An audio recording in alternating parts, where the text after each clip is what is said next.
In the recap of Monday's episode of General Hospital on January 22, the focus was on Nina Corinthos' reaction to Carly Spencer becoming the new editor-in-chief of Crimson magazine. Nina sarcastically applauded Carly's achievement and, along with Drew Kane, acknowledged that it was a clever move. Nina, who had faced numerous losses due to her legal actions, pondered if they were now even. Despite Drew's insistence that she leave, Nina reminded Carly that they were both capable of seeking revenge and doing whatever it takes for their loved ones.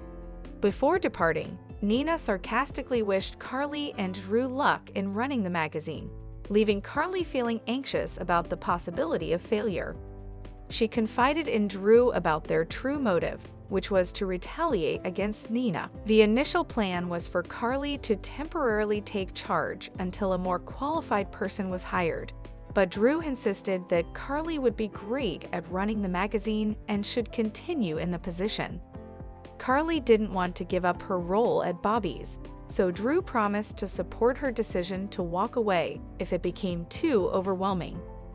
Finally, Carly agreed to be both personal and professional partners with Drew, and to celebrate, she gleefully threw Nina's nameplate in the trash. In the restroom, Nina updated Olivia on her unfortunate job loss at Crimson, expecting Olivia to be unsympathetic. Surprisingly, Olivia showed sympathy and explained that she chose to remain silent about Nina being the SEC rat because she wanted peace and believed it was possible. Olivia urged Nina to let go of the past, and although Nina admitted that Olivia was probably right, she looked in the mirror and vowed that the war was far from over once Olivia left. At Deception, Lucy Coe attempted to control Scott Baldwin's involvement in their Tracy Quartermain scheme through a phone call. However, Lucy was about to personally address the matter when Martin Gray arrived with spa passes. Despite Lucy inventing a work excuse, Martin insisted on taking her to have lunch at the Metro Court. Unfortunately, Lucy couldn't divert her attention from Scott and Tracy while at the restaurant. This caused Martin to become frustrated as he craved Lucy's undivided attention, leading him to inquire about her relationship with Scott. Meanwhile, Scott pretended to support Tracy and ordered champagne in an effort to charm her into spending time with him once more. Nearby, Harrison Chase and Brooke Lynn Quartermain asked Gregory Chase to officiate their wedding, but he kindly declined due to concerns about his progressing ALS causing him to slur his words.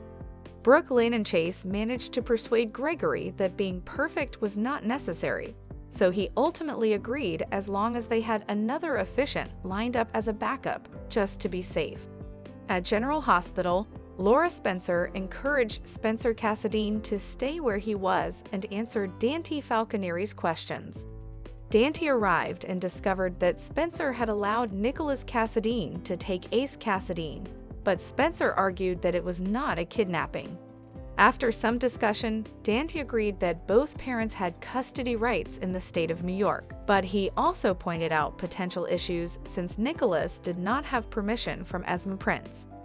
Spencer argued that Ace was better off with Nicholas since Esme had not even filed a police report. He saw it as evidence that Esme's memory had returned, and that she couldn't risk facing legal charges, at least in Spencer's perspective. Spencer insisted that Esme should be arrested, but Dante couldn't act solely on Spencer's suspicion, and suggested that perhaps Spencer himself should be the one arrested, considering Nicholas was a fugitive.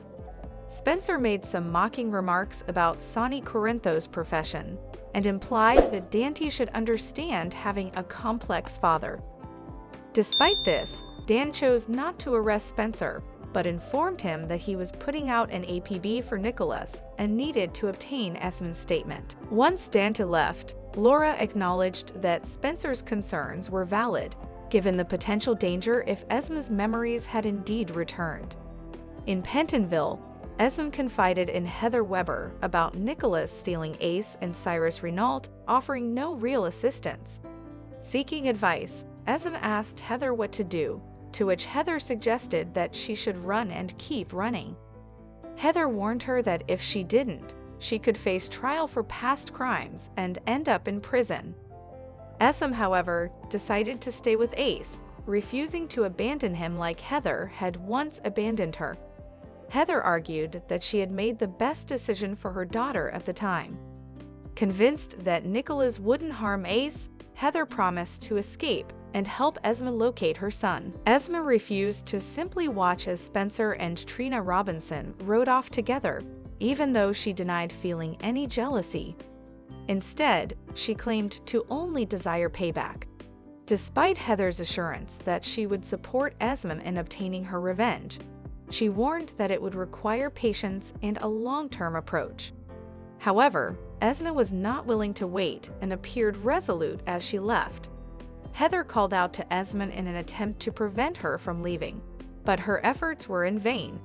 According to General Hospital spoilers, Esme is about to make some audacious moves, so be sure not to miss the upcoming shocking news.